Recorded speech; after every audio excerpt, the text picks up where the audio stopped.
Hello, hello, hello, you guys, and welcome to another story time brought to you by ABC Read and ABC Learn, in which we are here to help you develop and nurture that love of reading in every child as well as every adult. How are you doing out there today? Evening, real early in the morning, real late at night, middle of the afternoon, whatever time of day it is, wherever you are around the globe. I hope that you all are just doing absolutely magnificent, and I hope that you all have read or you're planning to read for at least 30 minutes. Y'all know what I'm talking about, my reading revolutionaries. That's why you're here. That's why you subscribe to the channel, because you value reading, right? You got it on the top of your value ladder. All right. So that's what I'm talking about. Well, before I get started, I just wanted to just remind you guys about how important it is to read and to read aloud to your children, all right? Because you're talking about that memory getting better. You're talking about their vocabulary increasing. Also, with them being able to get practice with speaking in front of crowds. All right, reading aloud helps to do that. So I encourage you guys to make sure that you are doing that for your children. And I encourage you to have your children make sure that they are reading aloud as well. Let them read aloud to you. Okay? And also with reading, we know reading is great for research, all right? Because when you are empowered, just like Frederick Douglass said, once you learn to read, you will be forever free, all right? And so that can mean a whole bunch of things. And it gives you, one of the things that I took it as well, is that it gives you the freedom to be able to research. So nobody can just tell you anything, okay? And so, again, like I said, reading is what's up. So do lots of it. Bam! Here we go. Here we go. Oh my goodness. Right here. This book. I was so excited when I had ordered 2 copies of this book, actually. And I kept one for myself, and we donated the other book to a local mosque, which is a place of worship for Muslims. All right. And this book right here, the title of this book is called The Story of the Elephant. Okay. And this book right here, why I thought this book was great. Well, number one, my daughter, I was asking her earlier because I was trying to find a picture of an elephant. And so she said, "Oh, I know where a picture of an elephant is." And then she grabbed this book. And I had like totally forgot about me having this book. And I said, "Oh my goodness." I'm like, guess what? This will be a great read aloud for my reader family. You know what I'm saying? So, oh my goodness, I'm so excited to read this book to you guys. I just wanted to share with you all really quickly. This story comes from a chapter in the holy book called the Quran. So I'm about to give you guys just a little brief education. All right. The Quran is a holy book that Muslims all around the globe read. All right. Just like, for example, Christians read the Bible and Jewish people read the Torah. And yes, I'm pretty sure there are other people on here who are not of any of those 3 faiths. But the reason why I chose to just highlight those 3, because I know those are the 3 religions in the world that most people subscribe to. Okay. And so this book right here is talking about a particular story that is in the Holy Quran, and it is named after the chapter called Fil, and it's called Suratul Fil. All right, and Surah means chapter, and Fil means elephant in the Arabic language. All right, so I'm giving y'all, like I said, a little bit of knowledge. All right, and again, this book is not. I'm not reading this book to say that I'm trying to get you to believe what I believe, because I know sometimes we can do that as human beings when we see about something that is other than what we believe in, and somebody is given knowledge about it, sometimes people may feel like, are you trying to indoctrinate me? Are you trying to get me to believe what you believe? No, that's not what I'm trying to do at all. Okay? What I'm doing is, number one, I am educating you all, because sometimes what people do is they'll see what other people are doing that they don't do, and they have a tendency not to ask what they're doing so they can learn about it. And then sometimes they make judgments or assumptions instead of trying to find out, well, let me see what it is that you're doing, what you're doing. Because I've never seen it before, or I may have seen it and I just didn't have any clear understanding. All right. I also chose this book because it is a great story. I believe resonates with anyone, with anybody of any faith. All right. And it's an awesome made book. This book is very well made. It has great pop-up pictures, which you all are about to see shortly. So those are my reasons, and I hope that you all enjoy and gain much benefit from this story. The story, again, is called The Story of the Elephant. Let's begin. Beautiful illustrations. Oh my goodness. I just love these illustrations. All right. And shout out to the author. The author's name is in the inside, because I was looking for the author's name. I'm like, where's the author's name at? I don't see his or her name, but it's in the inside. Okay, in the inside cover, and the author's name is Hajera Memon, and the illustrator and paper engineer is Anissa Natchett.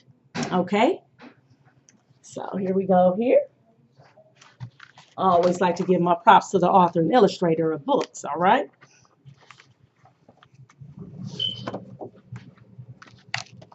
Beautiful, beautiful.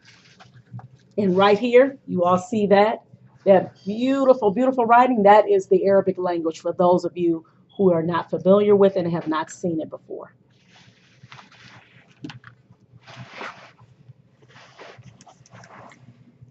Long, long ago, in the year 570 AD, the king of Abyssinia sent two rulers called Ariyat and Abraha to Yemen.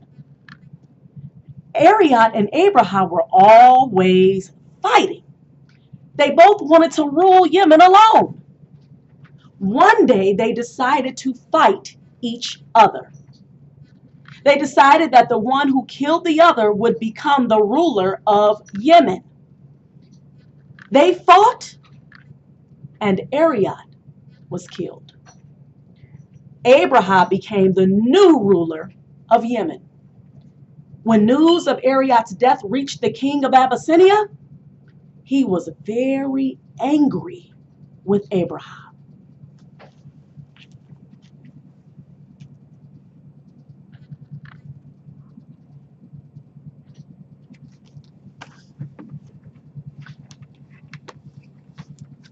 Abraha sent gifts to the king to say sorry and promised to build him the tallest and most beautiful church in Yemen.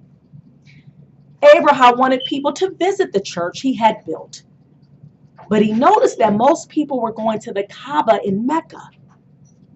He became very jealous.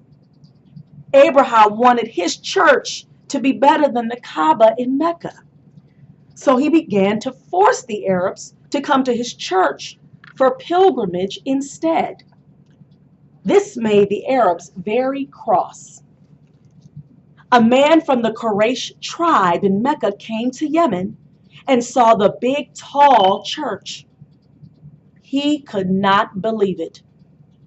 He was very angry and upset that Abraham had tried to build a new house for God. He disrespected the church by relieving himself inside it. When Abraham found out that a man from the Quraysh had made a mess in his church, he was furious and wanted to have a fight with the Arabs.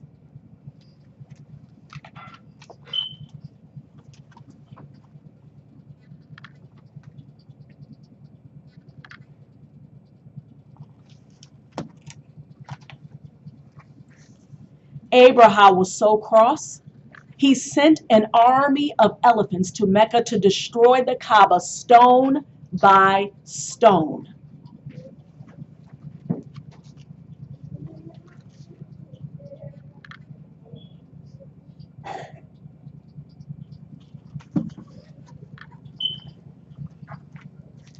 When the army reached Mecca, Abraham captured 200 camels, which belonged to Abdul Muttalib, who was the leader of the Quraysh tribe. He was also the grandfather of Prophet Muhammad, may peace and blessings of Allah be upon him. Abdul Muttalib did not want the Kaaba to be destroyed, but he did not have enough men to fight Abraham's big army. The Kaaba was the holy house of God, and Abdul Muttalib knew that only God could protect it. Abraham called for Abdul Muttalib and asked him what he wanted. Abdul Muttalib said he only wanted his 200 camels back.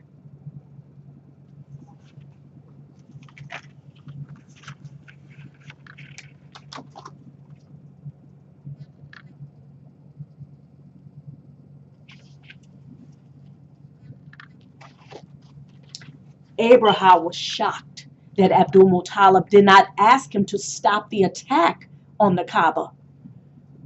He was so surprised. He asked, "Why are you only asking me about your camels? Why don't you ask me to save the Kaaba from being destroyed?" Calmly, Abdul Muttalib replied, "I am the owner of the camels, and the Kaaba has an owner who will protect it."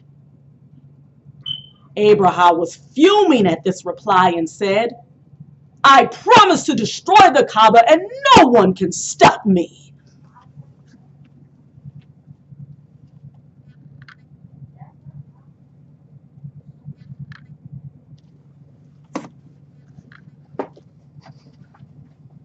Abraham's threat scared the Arabs, and they went to hide in the mountains. Abdul Muttalib ran to the Kaaba and said a prayer. "Oh my Lord, this is your house, and only you can save it from being destroyed."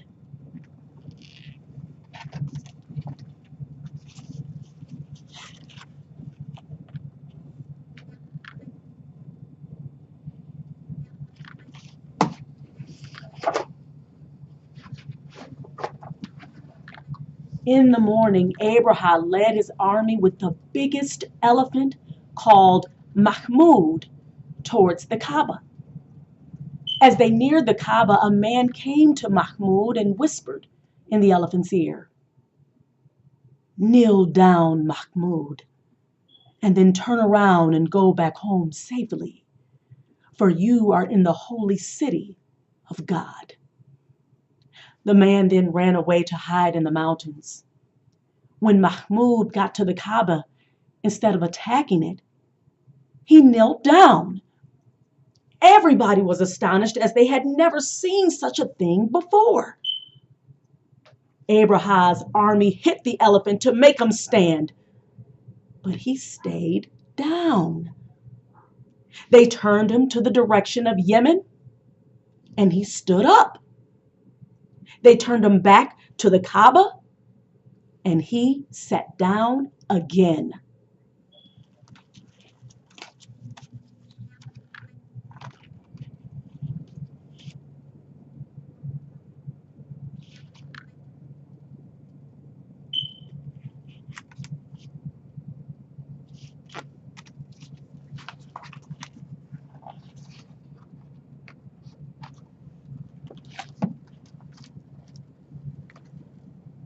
All of a sudden, God sent flocks of birds from the sea.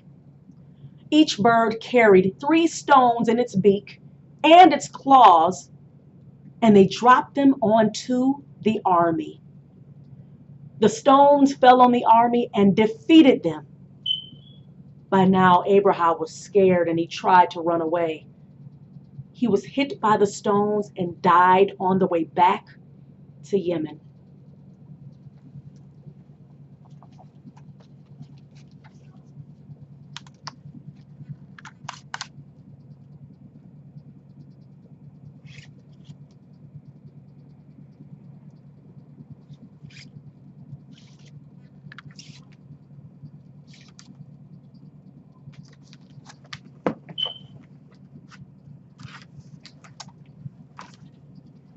The two prayers of Abraham, may peace and blessings of God be upon him, and Abdul Muttalib were answered by God. And the Kaaba was saved. To this day, God continues to answer their prayers and protects his house, and the Kaaba remains safe. The Arabs had never seen a big army of elephants before, and to remember the victory, that year became known as the year of the elephant. It is also the blessed year in which the Prophet Muhammad, may peace and blessings of God be upon him, was born.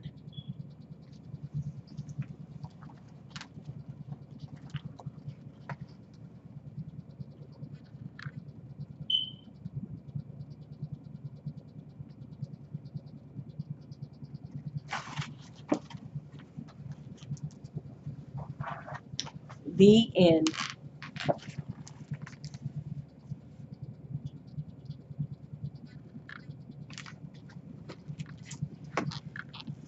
I hope that you all enjoyed the story, and I hope that you all gained some valuable lessons from this story, in which I'll share with you that the author had put on the back, which I'm so glad that she did that. One of the lessons that she talks about that we can learn from this story is that it teaches us that God answers the prayers of those who trust in him and keeps them safe from harm. And again, like I said, me personally, yes, I do believe in one God. And I believe that when you have faith and hope in one God, you can do anything that you put your mind to. So I wanted to share that with you guys. And also, another lesson that was gained from the story is that to control your anger, being careful not to get so upset and be so reactionary because of something that you don't like or you don't agree with, and that it makes you want to go hurt somebody or something. And I also like the lesson as well in terms of having respect for people's places of worship. And that is something that sometimes, when people have different faiths, and if you have one group talking about another group not believing what they believe, sometimes people get violent, just to put it bluntly, and they say, hey, I don't like that you go here and worship, so I'm going to go do something to your place of worship, or I am going to hurt the people who worship other than what I worship. They go to a different place of worship than where I go to. So now I'm going to hurt that place or hurt those people. And those things, just like the lesson that we got in the book, those things are not accepted.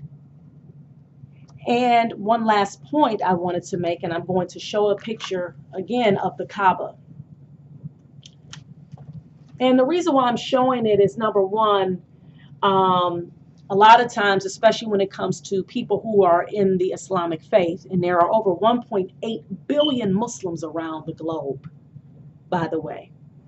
And you have a lot of Muslims who go every year, millions of Muslims go so that they can honor this sacred place.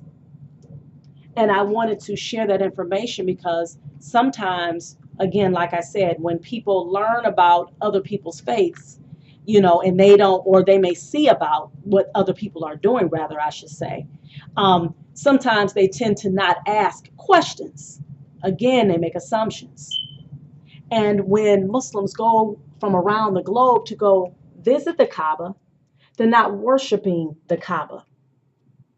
Because I know some people have thought that before, oh, you all go and you worship this building. No, we don't worship the Kaaba. We worship the one who allowed the Kaaba to be built, which is God, we believe. And the Arabic for God, or one God, is Allah. So again, I hope you all enjoyed this story as much as I did, and I hope you all continue to like, subscribe, and share our videos. And remember to hit that notification bell so that you will be notified when a new story has been uploaded. So remember to please keep reading my Reading Revolutionaries at least 30 minutes a day. Happy reading, family.